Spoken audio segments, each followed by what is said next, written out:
Every business has its own story. That story starts with the heart, soul, blood, sweat, and tears of the entrepreneurs and those who support them. I've been an entrepreneur my whole life, and I've devoted my adult life to helping others realize their dreams of owning and growing a business. I'm constantly inspired by those who put it all on the line to build their dreams. I'm compelled to tell you these stories. This is about the people who are giving it all to help better the world around us. This is Constant Purpose, small businesses changing the world.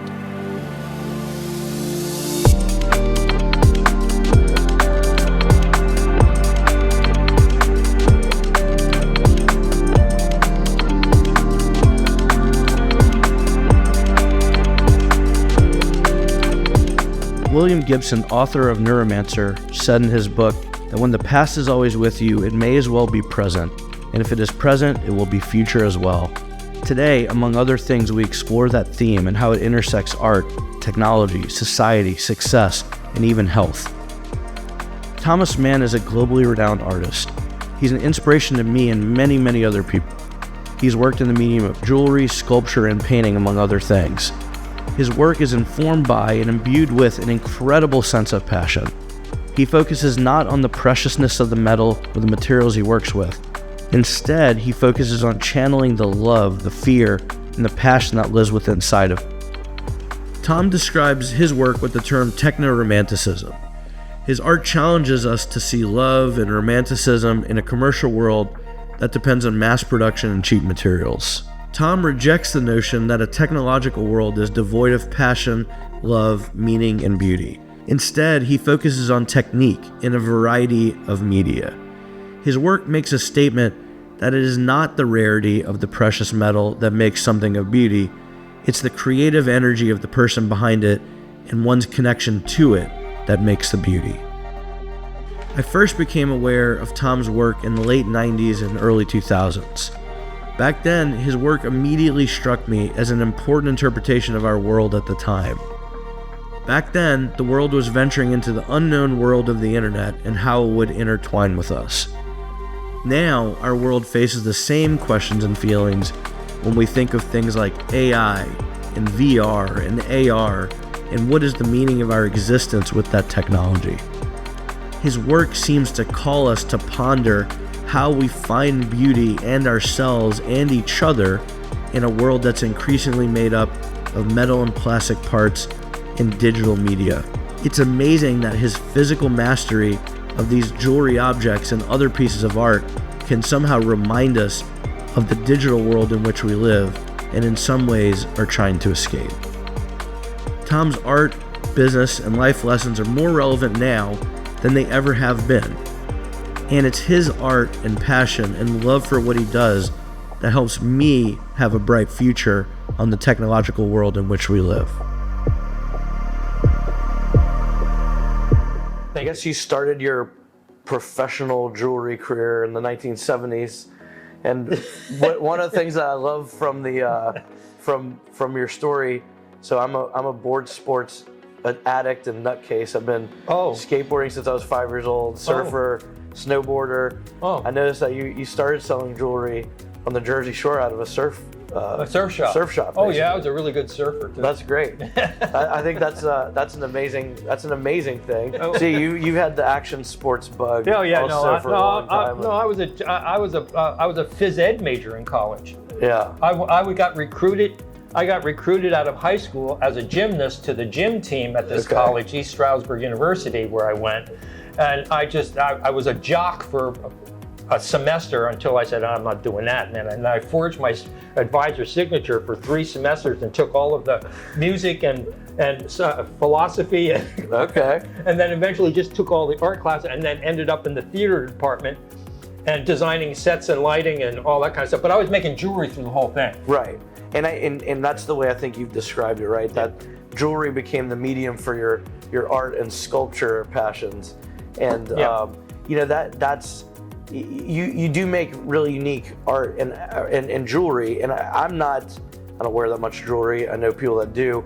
But what can you maybe describe to people like the concept of art jewelry and some of the I think you do a variety of different kind of pieces from the everyday things somebody might use. I have a beautiful money clip from you, but but there's definitely some artistic pieces that almost seem to me like they're more in the nature of high fashion or something like that. See, there is a whole movement in the art, in the world of art jewelry that started basically as it basically started with the arts and crafts movement of the previous century, the 1800s to the 1920s, and Tiffany and Green Architects and all of these makers from that period who made these incredible objects that were, for the most part, also useful, functional objects, right? But every now and then they would make things that had nothing to do with its usefulness, functional usefulness, and they would make it just for the pure joy of making this. Well, in crafts world in the United States, there's a portion of every medium in craft that wants to make objects that cross over to fine art. And there's this basic theory that the jewelry artists who do this are just wannabe sculptors. Okay. Right. And so when people say, well, I don't designate a category. When people say, what do you do? I just say I'm an artist. Yeah. And they go, okay, well, what do you do? Are you a painter? I said, well, no, I'm a sculptor, and I'm a drawer, and I'm a painter, and I'm a jewelry maker. Yeah. So I say I'm an artist who works in the medium of jewelry. Okay. Now the difference for me there is that in order to have the opportunity to make the art pieces, I have to make the production pieces. Right. I have to run a business. Yeah. Right. Yeah. And for the most part, in the early years of me doing this, I was frowned upon by, quote unquote, the academic world because I had, quote unquote, sold out, to the artistic vision that we were imbued. And I actually was giving a lecture at the University of Illinois in Champaign, Illinois. There had 250 students in the audience. Wow. Did my whole little slide presentation and everything. At the end, this kid stands up in the back and he says, don't you feel like you've sold out? I said, selling out is the point. You want everything you make as an artist, you want to sell. Right. Yeah. There's unless you have another way to make the living. But really what he was indicating is that as far as his academic teaching, I had abandoned the true nature of being an artist, where you starve in the garret, create big work, and are discovered by somebody else who brings you to prominence and success. Yeah. So I am Monica Sanusi-Gillet. I live here in New Orleans. And I started out, I have an art history, fine arts degree from Millsaps, and worked in arts administration, the museum world, gallery world. I came on board, I was his marketing director. We were doing a lot. He was one of those crazy artists that never stopped, never slept, always creating. So it was a very complex business. You had the retail space, we had a catalog where we would get catalog orders in and ship work out. He had such an international following at the time. We had about 250 wholesale accounts internationally. We had people in Canada, Japan, galleries in Canada, Japan, Australia at the time, and then all across the country. The whole online, everything's made in China, and his work has been widely copied. The look has been copied. And I feel like kind of these younger generations, they don't have an appreciation for the handmade thing, and I do feel like that whole American craft movement is sort of dwindling down because the next generation isn't taking it up. I don't know. I mean, I would love for it to, I feel like retail in general has kind of dwindled down. I mean, you don't really see people you see malls closing down and retail shops kind of flipping over. But I think that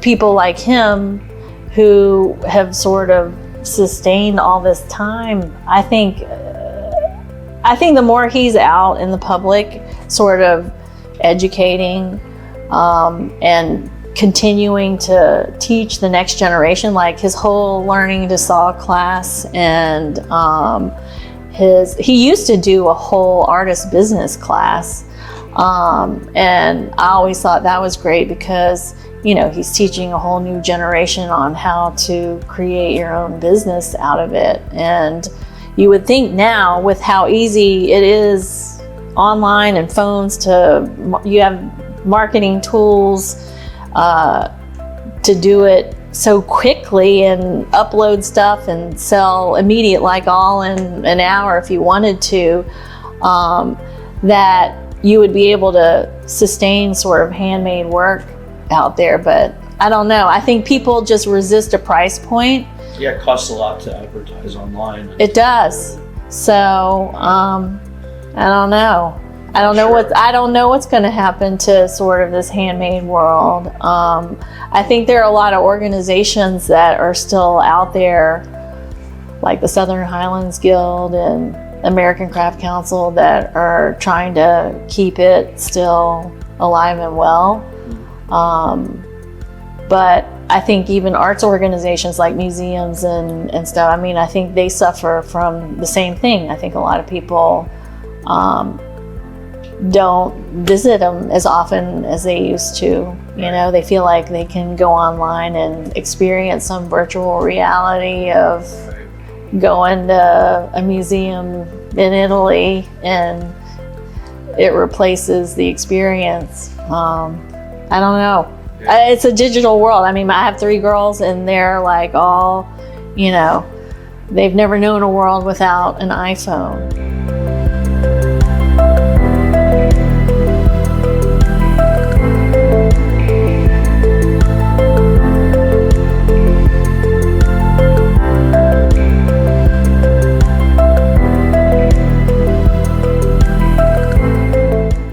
I mean, one of the many things I find so fascinating about your work is that you draw upon these different philosophers, movements in time, and everything very heavily, and reference them. And that's what a true artist does. And if anything, you've mastered an art of incorporating those high, you know, those sort of overarching themes and concepts into something that is accessible to people. Well, that was the idea. And here's the other critical point in all of this, is that there was this moment in the late 70s and early 80s when the opportunity to be really successful at this appeared, and all of my metalsmithing pals all had to make this decision about whether to go fine jewelry or narrative jewelry. And fine jewelry is gold and diamonds. Right. And many of them made this very successful transition into basically fine jewelry, but with a very artistic kind of point of view. But making fine jewelry carries with it a whole bunch of other business implications that I wasn't really interested in, one of which is that your client base changes. Your clients become people who can afford that kind of stuff, right? And it narrows the field of expression as far as I'm concerned. So I said, okay, I'm not doing that. I'm going to make my work out of non-precious metals, except for silver and some gold, and non-precious gems, except every now and then I'll use a diamond or a gemstone or some other kind of thing. But I don't want the gems to be the driving focus of the nature of the work, because I just felt I wanted to be more expressive in the medium. And as a result, I hit the big time, man. It was ridiculous how successful it quickly became into the 80s and 90s. That's amazing. And you know, a lot of both, well, not probably that many artists can identify with that, but a lot of the people we work with are startup companies trying to scale their business. And obviously you went from, you know, back of the store, traveling art and craft shows, eventually employing tons of people. Tell us a little bit about that journey and how you adjusted to the different, that was traumatic, because there was a certain point there where I had to learn how to be a small business manager. And a lot of artists decide not to do this kind of thing because they think that being an artist means that you're going to get out of doing all of the real world stuff when it comes down to it. But if you really want to be successful, not only have to do those things, you have to do it creatively and better than any other small business, because you're selling a product that doesn't necessarily have feet into the culture, in a big way. So I mean, I showed in my library, I have a whole business book library. Yeah. Where I had to go learn how to manage people and to, do accounting and to do all of this kind of stuff, because my theory is that you don't delegate any of these responsibilities to anybody else unless you know how to do them yourself. Yeah, I've believed that very strongly. Yeah. And I think that's one of the things that's very hard. I mean, I've had a lot of struggles with it. I think anybody who's had some success has, where you go from the doer who's maybe mastered a craft, then your role becomes, how do I train other people to help? And then in addition, deal with all these things you maybe never set out to do. Some people I guess set out to be, I'm gonna one day be a CEO and employ people, but I find that those are the CEOs that maybe have forced it and didn't quite do the things before they got there.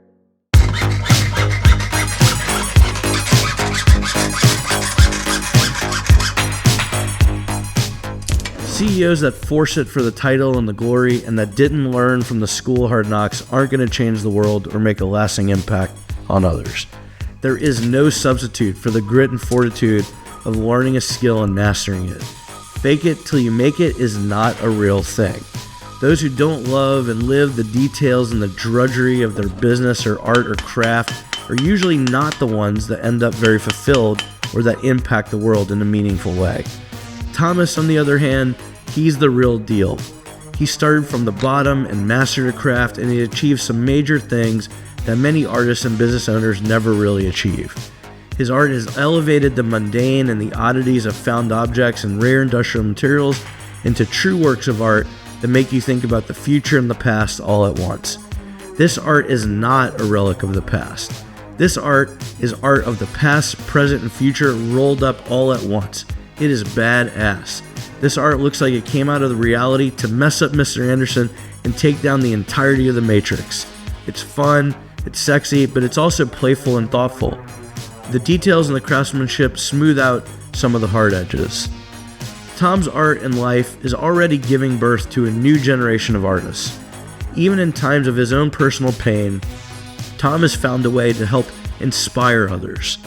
Next up, we meet a new and upcoming artist who's been inspired by the way Tom lives his life and how he's dealt with adverse health issues. My name is Dmitry Stashevsky. I'm a photographer based in Austin, Texas. Throughout my life, Tom has been a very important figure. He was a close family friend, and especially he was a friend of my dad's for over 40 years. So before I was born, and then throughout my childhood, he would always stay at my parents' house in San Francisco a couple times a year, or at least one time a year. So he was always this very energetic force who would come into my home and bring all his jewelry and just kind of create this explosive mess of fun and food and just a very frenzied character, but in the best way possible. And so for me, growing up, I had a much more I would say, not strict, but like my parents were a lot more particular about things than Tom is. You know, he's this very outgoing artist type person. My dad also works in the jewelry world. He's a jeweler himself. So it was interesting to just see this different version of kind of the same thing that my dad was doing.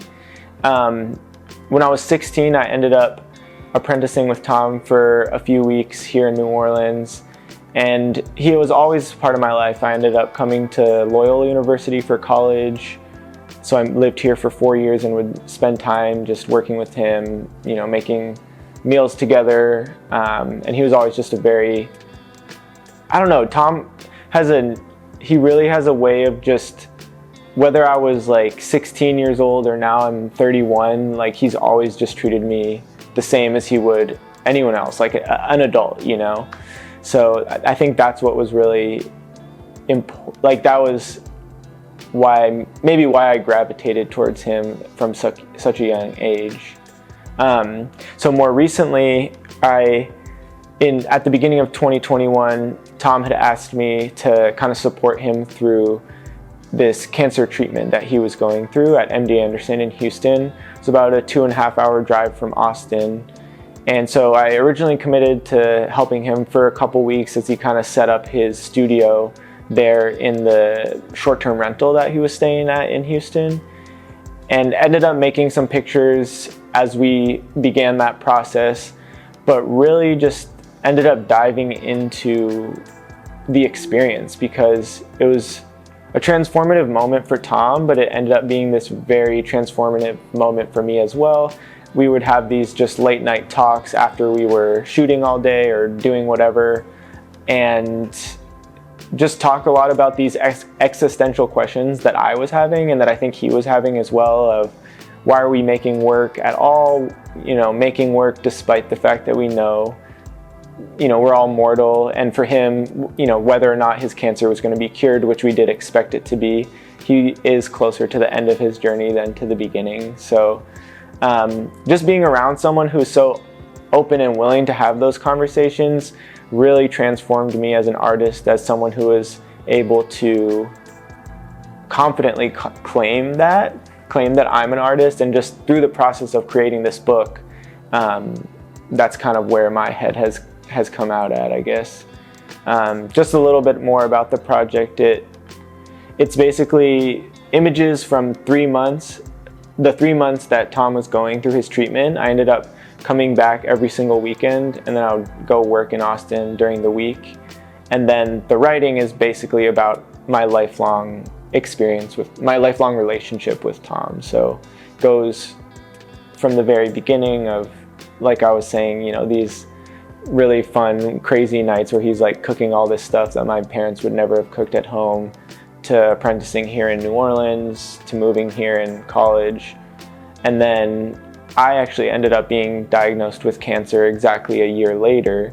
And so it ended up being just this very serendipitous, challenging, but in some ways beautiful learning experience of having helped and supported Tom through his cancer treatment experience. Really helped me kind of process and go through or have a positive example of someone who had done it in a way that was really admirable. And so kind of thinking about how I could do the same for my own experience. I would say that Tom's work to me feels very playful and organic, and also rooted in a specific place. It feels like very much of New Orleans in a lot of ways to me, which is beautiful and chaotic and uncertain at times. And so I think from that experience, that's where his work is coming from. And so yeah, when I say that he's really that's what I feel like he's expressing in his work. At least that's my impression of it. I don't know what he would say, but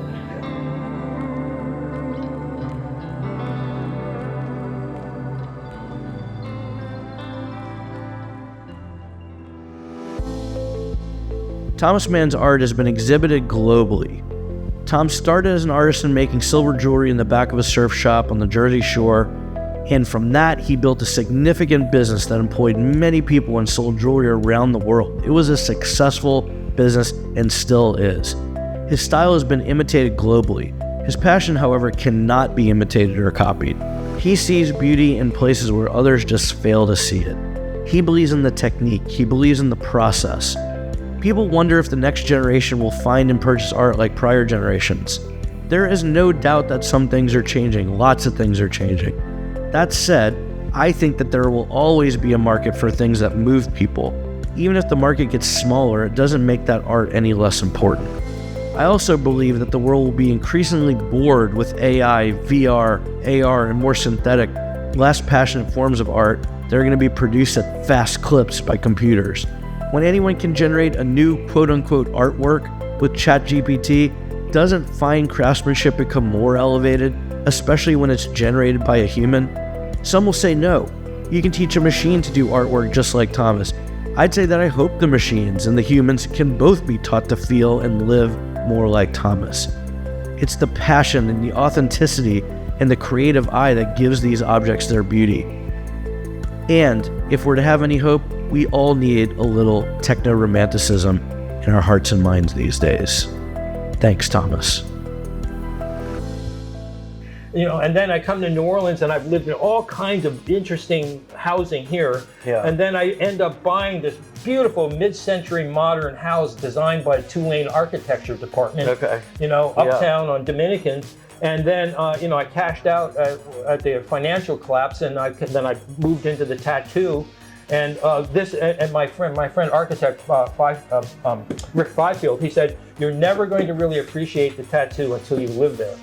And boy, I just love this joint. This joint is just loaded with that kind of artist vibe. Yeah, it's got great energy. It's got obviously very cool memories, and it's an amazing space. So, well, thank you for welcoming us into it and spending so much of your day with us talking about it, because hey, I know you have things to do. Yeah, so. Mark, this is remarkable. I have never been interviewed like this before. I've done 30 or 40 video things like this, and they've never been as clearly directed towards the real nuts and bolts and guts of me. Well, thanks, man. I don't know what to say about that. Yeah. Thank you, as always. All right. Spectacular. Yeah, this was great, man. Okay.